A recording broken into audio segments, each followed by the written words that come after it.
মক্কা থেকে নেমু না মদিনার থেকে নেমু, না ইরান থেকে নেমু, না ইউরোপ থেকে নেমু, এটা আমি বুঝবো। লোক নেব আমি, লোক নেব আমি। কিন্তু আপনি দাওয়াত দেন, আপনি বলেন, আপনি নিজস্ব সিদ্ধান্তে ফয়সালা দিতে পারবেন না, হেদায়েত দিতে পারবেন না। এই জন্য আমরা তোমাদেরকে আল্লাহর হাওয়ালা করছি। তোমরা আলহামদুলিল্লাহ অনেক যুবক, অনেক যুবক, অনেক, তোমরা আমার এটারে অনুরোধ, আমি কোরআন হাতে ধরে বললাম, তোমরা আমার এটারে জনপ্রিয়তা মনে করো না। আমি ব্যক্তিগতভাবে কোন দল পার্টির সাথে আমার কোনো সম্পৃক্ততা নেই, কাজে আমার কোনো জনপ্রিয়তার দরকার নেই। আমি আবারও বলব, আমি জনসমর্থন চাচ্ছি না, আমার এটা লাগবে না, লাগবে। আমারে আনবার জন্য ওরা মোটরসাইকেল নিয়ে গেছে, অনেকগুলো ছেলে, বহুত মহব্বত করেই গেছে, আমি জানি, আশা করেই গেছে, কমপক্ষে 20-25টা মোটরসাইকেল, অসম্ভব। ওই একটা ছেলে দাঁড়ায় থাকলে আমি যাইতাম। যে ছেলে আমার আগায় নিতে কইছে, ওই আমার গাড়ি তুলতেছে, যা বুঝি না, তো আমার নাম গাড়িতে নাম, তোমার লোক যাইতাম, পরে গাড়িতে নামাই দিস, পরে আলাদা অটো না সিঙ্গি দিয়েছে, ও খবর লোক, তোমার লোক যাইতাম। আমি হুলস্থুল দিয়ে করুন কি? আল্লাহ তাআলা সমস্ত যুবকদেরকে কবুল করেন। এখানে আমি যে আয়াতটা পড়ছি, এবার এই আয়াতের তর্জমাটা বলি। কোরআনুল কারীমের মধ্যে আছে, এই 19 নম্বর পারা 25 নম্বর সূরা, সূরা ফুরকান, এই সূরার কয়েকটা আয়াত আমি পড়ছি। 26, 27, 28, 29, এই 4টি আয়াত। সংক্ষেপ কথা হলো, রাসূলুল্লাহ সাল্লাল্লাহু আলাইহি সাল্লাম যখন মক্কায় কালেমার দাওয়াত দিতেন, তখন মাঝে মধ্যে কেউ কেউ কোন কাফের কালেমা পড়তে চাইতো, একেবারে পুরো প্রস্তুতি নিয়ে লাইতো মানসিকভাবে, না মুহাম্মদের কালেমা গ্রহণ করুন, একেবারে মানসিক রেডি হইয়া, মনে করেন জবান দিয়া সম্মতি দিত, ওয়াদা দিত, আচ্ছা মুহাম্মদ আমি আইতেছি, বা এই কিছুক্ষণের মধ্যে, বা আমি একটু সময় দাও আমারে, আমি কালেমা পড়ব, পুরা আমি বুঝছি বিষয়টা, আমি নিয়ত করছি, মানছি। কিন্তু দুর্ভাগ্য হলো, বন্ধু নামের এই সমবয়সী অথবা ওদের সাথে যে কাফেররা বন্ধুরা চলতো, যখনই যে এই বন্ধুদের খপ্পরে পড়ছে, একটু দেরি করছে, কোরআনুল কারীমের মধ্যে আছে বারবার এই কাফের বন্ধুরা সহ যারা সমবয়সী একসাথে চলে ফিরে, এই দুশমনরা এরকম অগণিত ব্যক্তিকে কালেমার থেকে বঞ্চিত করে দিয়েছে। যে অসম্ভব কথা দোস্ত, আজ এত বছরের বন্ধুত্ব, এক লগে চলি ফিরি বেটা, এক লগে মদ খাই, এক লগে নেশা করি, এক লগে গাঁজা খাই, আমরা এক লগে নারী দেখি, ছবি দেখি, উলঙ্গ দৃশ্য দেখি, তোর যতবার যা লাগে আমি ব্যবস্থা করে দেই, তুই আমারই ব্যবস্থা করে দেস, আমার মোবাইলে চার্জ না থাকলে তোরটা দিয়ে দেখি, তোরটা না থাকলে তুই আমারটা দিয়ে দেখো। এইভাবে আমাদের মধ্যে একটা বন্ধুত্ব, আমাদের মধ্যে ফ্রেন্ড, আমাদের মধ্যে এই সম্পর্ক, আজ বন্ধুত্ব ছেড়ে দিবি? এতদিনকার সম্পর্ক দোস্ত ভুলে যাবি? এইগুলা যখনই বলতো অগণিত ব্যক্তি, আহা, এই বন্ধুত্বের আবদার রক্ষা করতে গিয়ে কোরআনে আল্লাহ বলছে ওরা ঈমান গ্রহণ থেকে বিরত থাকত, বিরত হইত, ঈমান গ্রহণ করতে আর পারে না। আল্লাহ তাআলা কোরআনুল কারীমের এই আয়াতগুলোতে ওই মানুষগুলোকে সতর্ক করছে, এই দোস্ত শোনো ছেলেরা, আমার এটা বলার উদ্দেশ্য আছে, আমি এটা আইসা আমার আগে তারা তো খেয়াল করে এটার নাম দেখে করছি, এই জন্যই পড়ছি।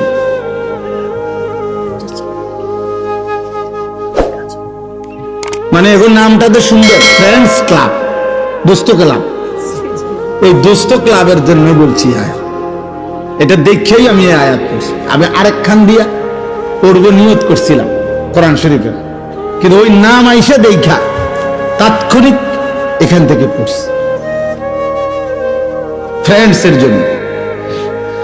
তো আমার ভাই, আমার বন্ধু, আল্লাহ তাআলা তাদেরকে মনে করাই দিছে যে হায় বন্ধু তোমার কত বড় ক্ষতি করে ফেলল।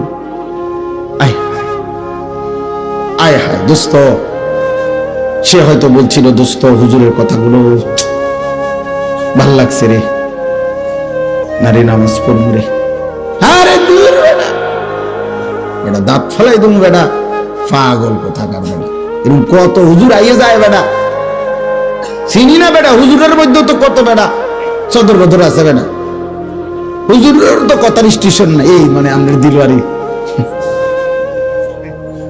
তোমার দিলওয়ারি শেষ করে তোমার হিম্মত, তোমার মনোবল, তোমার একটু এগিয়ে আসার প্রেরণা এই বন্ধু নামের এই বেঈমান, বন্ধু নামের এই শয়তান শেষ করে দিবে।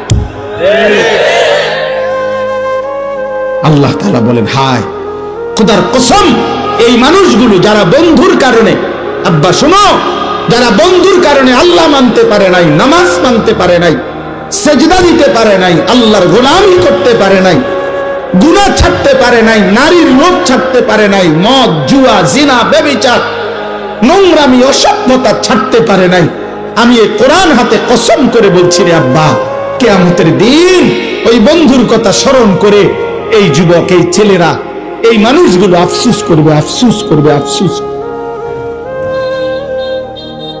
আফসোসটা কেমন আফসোস? আল্লাহ বলেন দেখো, আল মুলকু ইয়াউমাইদিনিল হাক্কু লিররহমান। আল্লাহ তাআলা বলে বান্দা শোনো, ক্ষণিকের সাময়িক জীবিত থাকাকালীন কিছু মালিকানা দুনিয়ার মধ্যেও আমি দিয়েছিলাম তোমাদেরকেও। তোমারে বলছি তুমি এই 10 শতকের মালিক, তোমারে কইছি তুমি এই 30 শতকের মালিক, তোমারে বলছি তুমি এই গাড়িটার মালিক, তোমারে বলছি তুমি এই গাড়িটার মালিক, বাড়ির মালিক। আচ্ছা এডিরে তুমি মালিক কইছো নিজে, আমি আল্লাহ কিছু কই নাই। আচ্ছা ঠিক আছে, যে আর যে কয়দিন সুবিধা, এ কয়দিন মালিক বনো, মালিক হইতে থাকো। কিন্তু আল্লাহ বলছে বান্দা একদিন মনে রেখো, এমন একটা দিন আসবে যেদিন আমি আল্লাহ বললাম, যেদিন সমস্ত প্রথম ব্যক্তি থেকে শেষ ব্যক্তি, আদম থেকে ইসরাফিলের ফু পর্যন্ত সকলেই একটি মাঠে একত্রিত হবে। সেই হাসরের মাঠে কারো কোনো ন্যূনতম জাররা পরিমাণ মালিকানা থাকবে না। সেদিন সমস্ত কিছুর মালিক হব আমি আল্লাহ একাই। আল মুলকু ইয়াউমাইদিনিল হাক্কু লিররহমান। সেদিন নিশ্চিত সত্য কথা যে হাসরের দিন আল্লাহ বলেন বাদশাহী মালিকানা শুধুই আল্লাহর জন্য, আল্লাহর জন্য।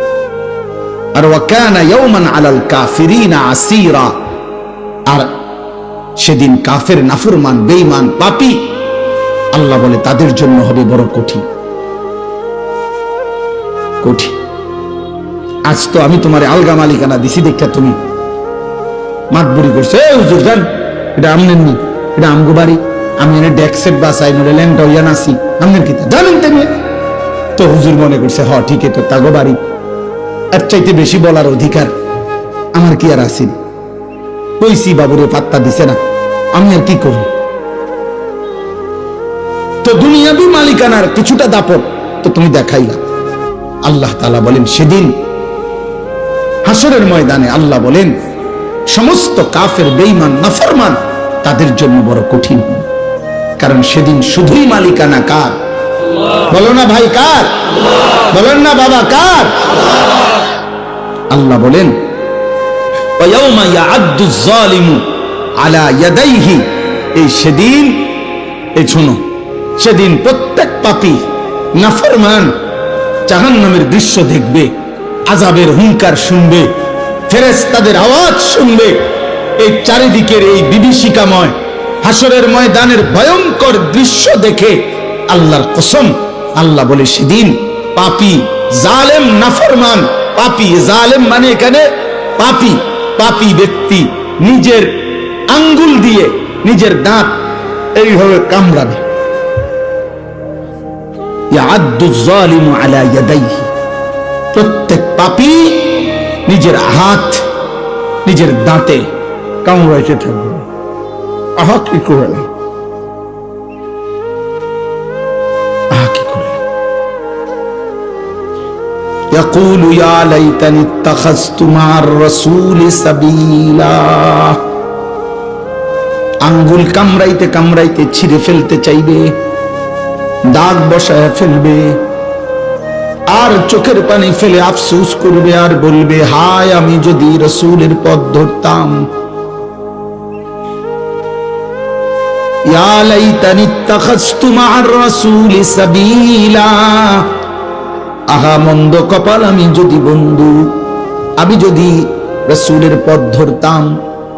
এরপরে দেখো, এরপরে শব্দটা বলার জন্যই আমি এটা পড়ছি। ইয়া ওয়াইলাতা লাইতানি লাম আত্তাখিজ ফুলানান খলিলা। এই খলিল মানে বন্ধু, খলিল মানে কি বন্ধু। আল্লাহ বলেন প্রত্যেকটা পাপী, খোদার কসম, সেদিন নাফরমান পাপী এই আঙ্গুল কামড়াবে আর বলবে ইয়া ওয়াইলাতা, হায় আমার আফসোস, লাইতানি, আহা আমি যদি, লাম আত্তাখিজ ফুলানান, অমুককে, অমুককে, এই নাম মনে পড়বে, ওই লম্পটকে, ওই নারী লুবিকে, ওই মদখোর গাঁজাখোর ফুট্টাখোরকে, ওই জুয়ারিকে, ওই মানুষ নামের দুষ্ট শয়তানটাকে আমি যদি খলিলা, বন্ধু না বানাইতাম, বন্ধু না বানাইতাম, বন্ধু না বানাইতাম, তাইলে তো আজ আমিও জাহান্নাম থেকে বাইচা যেতাম। এই আমার কথা শেষ। লাকাদ আদাল্লানি আনি যিকরি বাদা ইয জাআনি। এই দেখো ভাই, লাকাদ আদাল্লানি আনি যিকরি বাদা ইয জাআনি। সে তখন আফসোস করবে আর বলবে আহারে আমার আল্লাহর পক্ষ থেকে তো হেদায়েত আমার কাছে আসছিল, আমগো গ্রামের মসজিদে তো আজান হইতো, আমগো বাড়িতে তো দেখছি কোরআন শরীফ রাখা ছিল, আমার মাও তো কইছে আমি মুসলমান, আমার বাবাও তো বলছে আমি মুসলমান, আমাগো গ্রামে কত হুজুর, কত আলেম, কত ইমাম, কত বক্তা, তারাও তো চিৎকার করে করে বলছিল, আমার আল্লাহর দিকে ডাকছিল, কিন্তু আদাল্লানি, বন্ধু নামের ওই চরিত্রহীন, বন্ধু নামের এই শয়তান, ওই না আমারে পথভ্রষ্ট করে দিল, ও না আমারে বরবাদ করে দিল। আহা, আমি তো এমন ছিলাম না। কোন বাচ্চা তো মদখোর হয়ে জন্মায় না, কোন বাচ্চা তো নেশাখোর হয়ে জন্মায় না, কোন বাচ্চা তো জুয়ারি হয়ে জন্মায় না, কোন বাচ্চা তো বেবিচারী জিনাকার হয়ে জন্মায় না রে আব্বা। কোন বাচ্চা তো উলঙ্গ ছবি দেখতে দেখতে বড় হয় না। বন্ধু নামের কোন হাইওয়ান, বন্ধু নামের কোন শয়তান পরে নারীর আসক্ত বানাইছে, মদের আসক্ত বানাইছে, জুয়ার আসক্ত বানাইছে। নাউযুবিল্লাহ, নাউযুবিল্লাহ। ওয়া কানা আশ-শাইতানু লিল ইনসানি খাযুলা। আল্লাহ তাআলা বলেন শয়তান প্রতিনিয়ত মানুষকে পদস্খলন করতে চায়, আল্লাহর থেকে ফিরাইতে চায়। তোমরা মনে রেখো। অতএব আমার ভাই, এই নবীপুর ফ্রেন্ডস ক্লাব, আজকে আমি যে কয়জন তোমরা এখন উপস্থিত এখানে ফ্রেন্ডস ক্লাবের সদস্য, তোমাদের কাছে আমার একটা অনুরোধ, তোমরা হয় এক সাইডে দাঁড়াও, নয়তো হাত তোলো। যারা যারা এই ক্লাবের সদস্য, যারা আছো দাঁড়িয়ে থাকলে দাঁড়াও, দাঁড়ানো আছো, আর নয় বসা থাকলে দাঁড়াও। এই সাইডে দাও, এই সাইডে দাও, ওই সাইডে।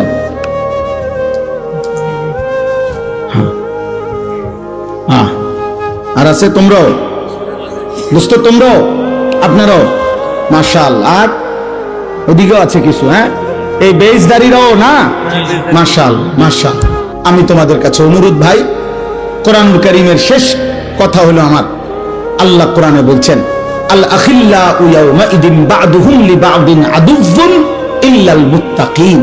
এই আমার শেষ কথা। আল্লাহ কিয়ামতে বলছে, কিয়ামতের দিন দুনিয়াবি যত বন্ধুত্ব ছিল সকল বন্ধুরা পরস্পরের শত্রু হয়ে যাবে, একমাত্র মুত্তাকিন যারা একজন আরেকজনকে গুনাহ থেকে বাঁচানোর উদ্দেশ্যে অথবা নেক আমলে অভ্যস্ত করার উদ্দেশ্যে যাদের মধ্যে বন্ধুত্ব ছিল, খোদার কসম আল্লাহ বলে তারা আখিরাতে হাসরের ময়দানেও বন্ধু থাকবে। কোথায় বন্ধু থাকবে? হাসরের ময়দানে, মুত্তাকি। এবং আরো মজার কথা হলো, আল্লাহ সেদিন বলবে উদখুলুল জান্নাতা আনতুম ওয়া আজওয়াজুকুম তুহবারুন। আল্লাহ বলে যদি বন্ধুত্বটা তাকওয়ার ভিত্তিতে হয়, যদি বন্ধুত্বটা গুনাহ ত্যাগের ভিত্তিতে হয়, যদি বন্ধুত্বটা আল্লাহর ইবাদতের ভিত্তিতে হয়, খোদার কসম আল্লাহ বলছে, আল্লাহ নিজে ডাক দিয়ে বলবে, হে আমার মুত্তাকি বান্দারা, তোমরা প্রত্যেকেই তোমাদের তাকওয়ার বন্ধু জীবন চলার পথে যারা ছিল, বন্ধুদেরকে সাথে নিয়ে খুশি চিত্তে জান্নাতে ঢোকো। অতএব আমি তোমাদের কাছে ওসিয়ত করে গেলাম, আর কোনদিন যদি আমি বলতে না পারি, তোমরা কমপক্ষে বলো যে তোমাদের এই ফ্রেন্ডস ক্লাব, তোমাদের এই বন্ধু ক্লাব, তোমাদের এই দোস্ত ক্লাব ঈমানের বন্ধুত্ব, বলো ইনশাআল্লাহ। তাকওয়ার বন্ধুত্ব, বলো ইনশাআল্লাহ। গুনাহ থেকে ফেরাবো আমরা ইনশাআল্লাহ, আল্লাহর দিকে ডাকবো আমরা ইনশাআল্লাহ, বলো নওজোয়ান ইনশাআল্লাহ। একটা যুবককে ফিরাইবা, বলো ইনশাআল্লাহ। ফজরের নামাজের জন্য প্রয়োজনে হ্যান্ড মাইক কিনা দুয়ারে দুয়ারে ফজরের নামাজের জন্য ডাকো ইনশাআল্লাহ। দেখবা ফজরের মুসল্লি বাড়বে, ফজরের যুবক বাড়বে, ফজরের কিশোর বাড়বে, মাহাদির সৈনিক বাড়বে, শহীদ শরীফ ওসমান হাদির উত্তরসূরি আবার তৈরি হবে, বাংলার আকাশে কালেমার পতাকা উড়বেই উড়বে ইনশাআল্লাহ, ইনশাআল্লাহ, ইনশাআল্লাহ।